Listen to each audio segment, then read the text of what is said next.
लेते हैं फटाफट। और RN वर्मा दिल्ली से हमारे साथ जुड़े। वर्मा जी नमस्कार सर, सवाल पूछें। हाँ जी, हाँ मेरे पास BSE के 5 शेयर हैं, हमने 3000 के हिसाब से लिए हुए हैं, क्या किया जाए? बताइए सरवेन जी। नहीं देखिए, गुड्स वही मैं बोलता हूँ, गुड स्टॉक बैड टाइमिंग, बस उतना ही है इसमें। देखिए बाजार चलते रहेंगे और लॉन्ग रन में सेटअप्स इंडिया के अच्छे ही हैं, तो आपको आगे चल के टारगेट्स और पैसे बन सकते हैं। बट यहाँ इस ट्रेड की टाइमिंग थोड़ी मेरे हिसाब से ऑफ है। अच्छी बात यह है कि क्वांटिटी इनके पास कम है, तो देखिए अब यहाँ पे एक तरफ कुआं एक तरफ खाई, लगता तो मुझे ये है कि कहीं ये 1850 1900 तक की तरफ फिसल जाएगा। बट अब क्या है कि ऊपर में स्टॉप लॉस भी इनको क्या दूं, वही 2700 2800 के आसपास अच्छे लेवल रहे हैं स्टॉप लॉस के। तो I think risk reward range के एकदम बीचों बीच है, 1800 से 2800, जस्ट टू बी सिंपल। ये रेंज आप इसकी पकड़ के चलिए, उसके बीचों बीच चल रहा है। 1800 के आसपास किसी कारण से अगर आता है 1800 1900 के आसपास, तो एक बार जरूर राय लें और कहीं ना कहीं इसमें शायद उस समय एवरेज करने का मौका बने। बट फिलहाल मैं इनके ऊपर छोड़ता हूं क्योंकि रिस्क रिवॉर्ड नहीं है, बने रहे मेरे हिसाब से बीचों बीच है। मेरे पास कोई बहुत ज्यादा स्ट्रॉन्ग ओपिनियन नहीं है। दूसरा सवाल है जी कि मैंने फोर्स मोटर्स के 5 शेयर लिए 9000 के हिसाब से, उसका क्या करें? फोर्स मोटर्स हाँ जी, कितने में लिए हैं? 9000 के हिसाब से। 9000 पर 5 शेयर लिए फोर्स मोटर्स के। हाँ जी। सरवेन जी क्या लग रहा है? अब देखिए सर, साल भर में जो चीज 1000 वाली 10,000 हो गई मोटा मोटी, 10x के बाद ये 9x के बाद ये आए हैं। स्टॉक लेने के पहले देख तो लीजिए कि 12 महीने का रिटर्न क्या है पीछे का। जो स्टॉक आपको 12 महीने में 900% रिटर्न दे चुका है, उसमें आप और क्या कमाने की कोशिश कर रहे हैं? यही चीज मोस्टली आपने BSE में भी ऑलमोस्ट यही ट्रेड किया है और फोर्स मोटर में भी आपने यही ट्रेड किया है। रॉन्ग टाइमिंग में भी, good stock in the long run में भी, बट बैड टाइमिंग। और इसमें तो बहुत ज्यादा आपकी टाइमिंग ऑफ है, बहुत लेट चढ़े हैं आप ट्रेंड में, आपको टाइम लगेगा इसमें पैसे बनने के लिए। तो अब चॉइस में आपके उछालों में निकले मेरे हिसाब से। यहाँ पे तो आप उछालों में निकले, कॉस्ट के आसपास आता है या जितने कम लॉस में आप निकल सकते हैं निकलिए, क्योंकि नीचे आपको लेने के लिए मिलेगा, ऐसा मेरा मानना है फिलहाल। जब तक 10,000 के ऊपर डिसाइसिव ब्रेकआउट नहीं होता, which is a very big round number, और उधर पिसता ही है। कोई भी आप फाइनेंशियल कोई भी इंस्ट्रूमेंट लीजिए, राउंड नंबर्स पे अटकता है, और 10,000 तो बहुत इंपॉर्टेंट लेवल है। तो वहां अटकेगा, उसको इतनी इजिली ब्रेकआउट नहीं कर पाएगा।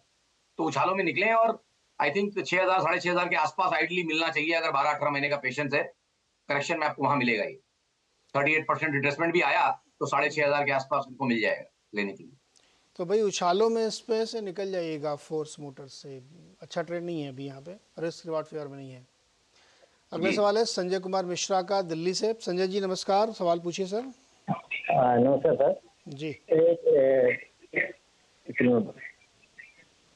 डेल्टा कर्व के बारे में पूछना था सर। इसका अभी रखूं या ये माइनस में चला गया था? अभी इसको रखूं या और आगे? सर जी डेल्टा को कब लिया था, कितने भाव पे लिया था बताइए? लिया था सर, तो मैं बाहर निकल गया था। इसका 2 महीना पहले लिया था। किस प्राइस अभी पे? तो एक बताता हूँ। अरे दादा सवाल पूछा करो तैयारी के साथ ना। फिर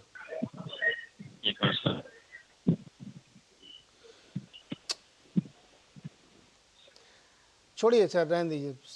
सरवेन जी जनरल व्यू बता दीजिए क्या है डेल्टा पे। देखिए इनसे भी एक सवाल पूछना चाहूंगा, क्या ये खतरों के खिलाड़ी हैं? क्योंकि ये स्टॉक वही है। पता ही नहीं है भैया, वो ढूंढने गए हैं कि हमने कब खरीदा था, कि खरीदा था भी कि नहीं खरीदा था, ऐसे पूछ लिया। ये हमारा काम थोड़ा सा लोगों को एजुकेट करना भी है, तो इनके एग्जांपल से कर देते हैं कि भाई अगर आपको अपने स्टॉक के बारे में मालूम नहीं है, आपके पास अपनी नोटबुक रेडी नहीं है, और आपको अपनी जर्नल नहीं मालूम कि आपने कौन सी चीज कहां से ली है, तो भाई बड़ा मुश्किल है आपके लिए पैसा बनाना। प्लस ये खतरों के खिलाड़ी टाइप का स्टॉक है, हाईएस्ट रिस्क कैटेगरी, मतलब हाईएस्ट बीटा रहता है इन सब चीजों में। तो ये सबके रिस्क प्रोफाइल का नहीं है, बट इन्होंने ले लिया तो मुझे मानना पड़ेगा कि उसी रिस्क प्रोफाइल के हैं। तो वैसे तो उनके लिए सिल्वर लाइनिंग यही है कि फिलहाल 100 रुपए के नीचे नहीं जाता। लास्ट 2.5-3 महीनों में अगर आप देखें तो 100 रुपए के लेवल्स को होल्ड कर रहा है। ऊपर से पिटाई अच्छी हो चुकी है, 350 वाला अगर आपको 100 रुपए तक जाके आया है, तो आई थिंक फिलहाल ट्रेड में बने रहे खाली 1 से 3 महीने। और मुझे लगता है कि उस केस में 160-165 के स्तर यहाँ ऊपर में आ सकते हैं बनिस्पत अब यहाँ से 120 के नीचे नहीं जाए। तो अगेन है ऑलमोस्ट न्यूट्रल जोन में ही, बट लग रहा है कि क्योंकि इतना पिस चुका है, इनको 20-25-30 रुपए और शायद यहाँ ऊपर में देके चला जाएगा। अभी बहुत खराब नतीजे भी दिए इन्होंने पहले क्वार्टर के, तो इसलिए बेटर है कि थोड़ा सा दूरी रहे इससे। चलिए अगला सवाल।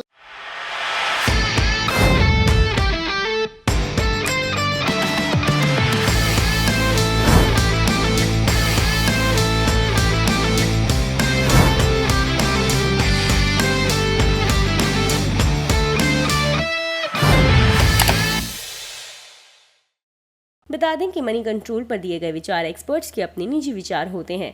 वेबसाइट या मैनेजमेंट इसके लिए उत्तरदायी नहीं है।